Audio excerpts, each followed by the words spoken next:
माँ गंगा। आज हम गंगा जी के किनारे बैठे हुए हैं। मौसम आप देख रहे हो। ये गंगा कहाँ से निकलती है, कैसे ये धरती पर आई, क्या कारण था, आपको पता है। राजा सगर के तपस्या से, भगीरथ की तपस्या से कई पीढ़ियां बीत गई तपस्या करते करते। और तपस्या इतनी कि एक पैर के ऊपर खड़े होकर के तपस्या करना, हाथ ऊपर करके तपस्या करना, बहुत तपस्या की। और माँ गंगा को उन्होंने धरती पर आने के लिए किसी भी प्रकार से मना लिया, उन्होंने खुश कर लिया। ये बहुत पवित्र नदी बोली जाती है, विश्व में सबसे पवित्र नदियों में से है। और इसका जो जल है, पानी नहीं कहेंगे, जो जल है वो कभी खराब नहीं होता। इसके अंदर इतनी कैपेसिटी, इतनी पावर होती है कि जो तमोगुणी वस्तुएं, तमोगुणी जीव, नकारात्मक ऊर्जाएं अगर घर के अंदर इसको बखेर दिया जाए, कुछ बूंदें अगर डाल दी जाएं, तो नेगेटिव एनर्जी पॉजिटिव में कन्वर्ट हो जाती है। हर पवित्र कार्य के लिए इसका उपयोग किया जाता है। यज्ञ में भी, हवन में भी, शादी विवाह में भी, पूजा पाठ में भी, मंदिर में भी, हर जगह गंगा जल का उपयोग किया जाता है। लेकिन ये आई क्यों धरा के ऊपर? शराब के कारण से बहुत से आत्माएं भटकने लगी, तराई तराई करने लगी, नए शरीर प्राप्त नहीं हो रहे थे, क्योंकि इतने 60,000 एक दृष्टि में जला दिए थे।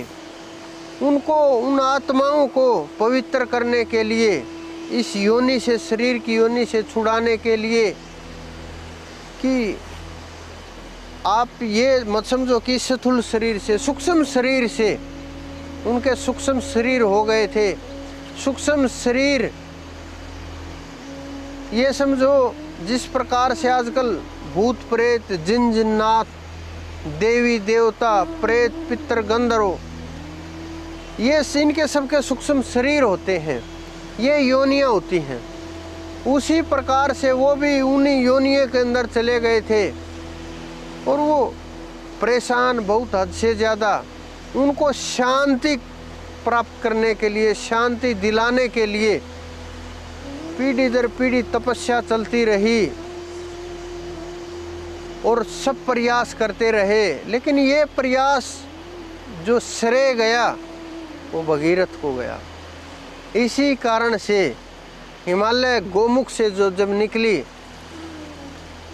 आप गोमुख के अंदर जा करके देखोगे, वो भगीरथ शिला है गंगोत्री के अंदर। वहाँ भगीरथ ने गंगोत्री में तपस्या की थी। और आगे उससे लगभग 18 किलोमीटर आगे गोमुख है। पहले जो गंगा का उद्गम स्थल था वो गंगोत्री था।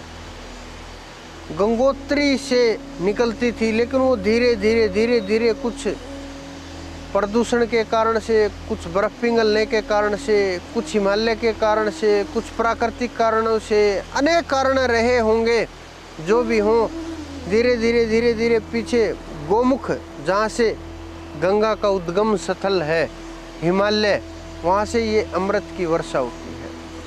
और भगवान शिव को भी उन्होंने प्रसन्न किया कि आप इनको धारण करो, जटाओं के अंदर धारण, कैसे भी आप इनको धारण करो, ताकि ये इतने ऊपर से आती है, इतना वेग है, कहीं ये धरा के ऊपर आई नहीं, सीधे पाताल में चली जाए और फिर वापस लौट जाए।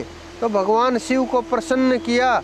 उनको प्रसन्न करने के बाद उन्होंने इसको अपनी जटाओं के अंदर शीश के ऊपर धारण किया और आप देख ही रहे हैं, नज़र दौड़ा करके। आप आए भी होंगे ऋषिकेश के अंदर, तो इसका एक आध्यात्मिक रहस्य भी है। जब सहस्त्रदल कमल खिलता है, ये 1000 पंखुड़ियों का कमल होता है, हजारों पंखुड़ियाँ होती हैं। जब ये खिलता है, अंदर से अमृत रस गिरने लगता है।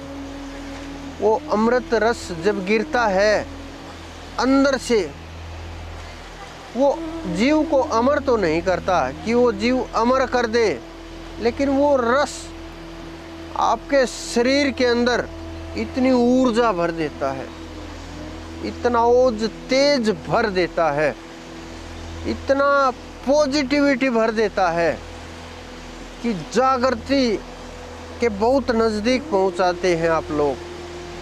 जो वो रस गिरता है, वो गंगा के समान, उस रस के समान एक दूसरे के, कि वो भी पवित्र है, वो भी पवित्र है, दोनों के दोनों पवित्र हैं।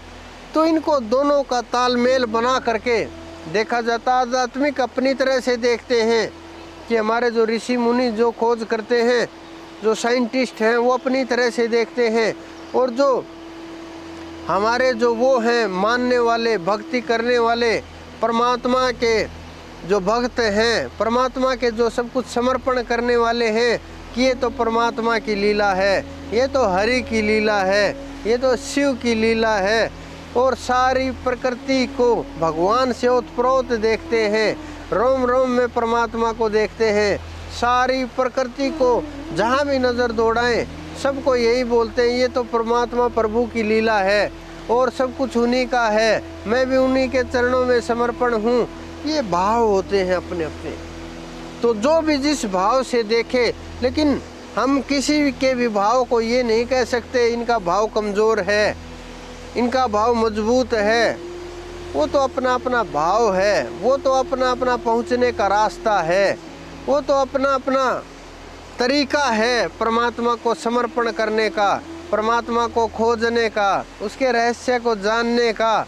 कुछ लोग सब कुछ समर्पण करके उसको पा लेते हैं, कुछ लोग खोज खोज करके उसको पा लेते हैं। तो तरीका चाहे जो भी हो, लेकिन जो ये गंगा जी का रहस्य है, ये ज्ञान का रहस्य है। गंगा जी का अर्थ होता है ज्ञान, और ज्ञान जब होता है, जब ज्ञान की प्राप्ति होती है, जब ये झरना फूटता है अंदर से, जब वो ज्ञान गंगा जी गंगोत्री से चल करके, यानी कुंडलिनी शक्ति नाभि से चल करके और गंगा सागर तक चली जाती है, यानी ज्ञान के सागर में समा जाती है, और जीव और वो परमात्मा एक ही हो जाते हैं, दो नहीं रहते। तो आप जिस भी नज़रिए से देखें, जिस भी सोच के अनुसार देखें, जिस भी रहस्य के अनुसार देखें, लेकिन माँ गंगा का जल पवित्र ही रहेगा, इसकी पवित्रता कम नहीं होगी, इनकी पवित्रता बढ़ती जाएगी। और इनको रोकने का भी प्रयास किया गया, बांध भी बनाए गए, टिहरी भी बनाया गया, और भी रास्ते में बहुत से बांध बना दिए गए, लेकिन जो इनकी पवित्रता है, वो पवित्रता जो भक्त की दृष्टि से है, उसको कोई कम नहीं कर सकता। और आज भी इनका जल अगर ले जाएं, घर में रख दिया जाए, सैकड़ों वर्षों तक ज्यों का त्यों ही रखा रहता है, उसमें कोई किसी प्रकार का प्रभाव नहीं होता। जब आप देखेंगे, आप रिसर्च करके देखिए, जब रिसर्च करेंगे, बहुत से लोग उत्तर भारत के अंदर तो जो भी हरिद्वार, ऋषिकेश, गंगोत्री जो भी जाता है, अपने साथ एक जल का पात्र, कुछ लोग लोटे के अंदर लेकर के आते हैं, कुछ लोग एक प्लास्टिक की कैन के अंदर लेकर के आते हैं, कुछ अपने अपने भाव के अनुसार किसी भी प्रकार से और मस्तिष्क के ऊपर धारण करते हैं। लेकिन इसके साथ साथ वो साधना का भी आरंभ कर दे, साधना की भी शुरुआत कर दे, तो समझो बस इसका इतना आनंद मिलेगा, इतना प्रभाव होगा, आपका जीवन ही बदल जाएगा।